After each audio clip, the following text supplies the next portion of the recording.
Hi, I'm Christie Peale, CEO, Executive Director of the Center for New York City Neighborhoods. Thank you, Chair Kruger, Pretlow, Kavanaugh, and Rosenthal, and all the members who've been here today for the opportunity to testify in the 26-27 Executive Budget for Housing. The Center promotes and protects affordable homeownership. Our network has assisted 380,000 low and moderate income families and preserved $10 million in neighborhood values for New York State. And delivered $60 million to community-based partners. We would be remiss if we didn't thank Senator Kavanaugh for his years of support as the chair in the Senate. We really appreciate your partnership on many, many issues. As my colleague just mentioned, the Homeowner Protection Program, or HOPP, we're delighted that thanks to the support of the legislature over the years, the governor has put it in her budget for a second year in a row at $40 million. This program is incredibly impactful, and we are seeing foreclosures increase in New York City and on Long Island, unfortunately. So there's a lot at risk there. Many families are fighting to save their homes, and they do this with HOPP. So thank you for the question, Assemblymember Levenberg.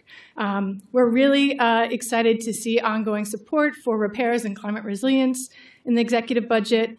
And I think the vacant rental program that was mentioned earlier, if that could be expanded to New York City, we could find other offline rental units made available for small landlords, especially in the 1 to 4 family housing space. We're excited about identifying federal and state initiatives to increase incentives for home repair.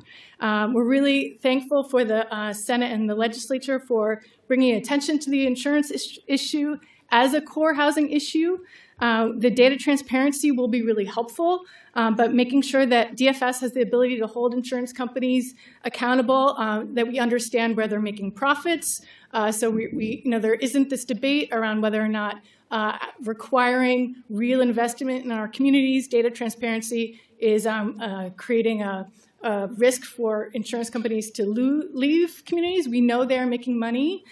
We think the state could go further with the governor's recommendations and really think about a New York State CRA for insurance to ensure that our communities have adequate insurance representation. The mitigation recommendations in the governor's budget are also very helpful and, again, could be expanded.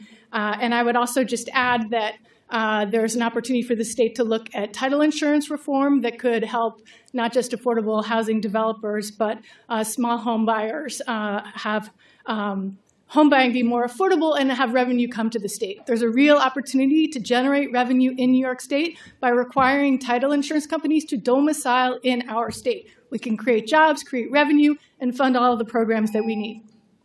The advocates are here about the legislature's work on making sure we get legal services and HOPP funded. I just want to, as somebody said before, it's been a great partnership, but we've put a lot of money in to the HOPP program and to legal services. I think the $30 million last year, and that's the $30 million is specifically for New York City. I think there's an additional $45 million that we will, $35 million or so that we'll hear about later from some of our rural advocates and outside the city. But just to say, like, we put a lot of money out there, but the services that you provide really are essential. And, we're not, the government's not providing those services directly. We are, basically making the resources available. I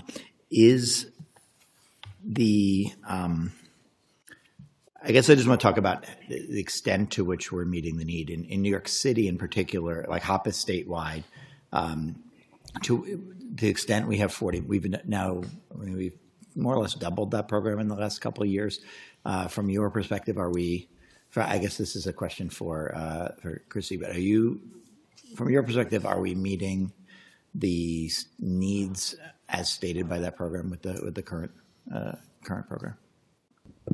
The needs of homeowners across the city and the state have always far exceeded our capacity, and so we are very, judicious and thoughtful about how we make the money go as far as possible, by providing a huge range of services, everything from outreach and education, housing counseling, brief advice and counsel within the state Supreme Court system, and then full representation. Right? Is it fair for someone who, we're not talking about millionaires, is it fair for someone that's making $300,000 a year to pay $1,500 a month in a rent-stabilized apartment.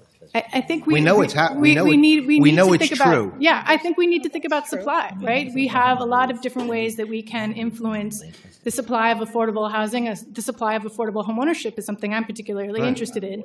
And I think if we can expand the way that we're creating new opportunities for affordable homeownership, for example, we may be offering new ways for folks to transition out of different housing. We would offer more opportunities for housing mobility across different housing typologies, including new homeownership opportunities.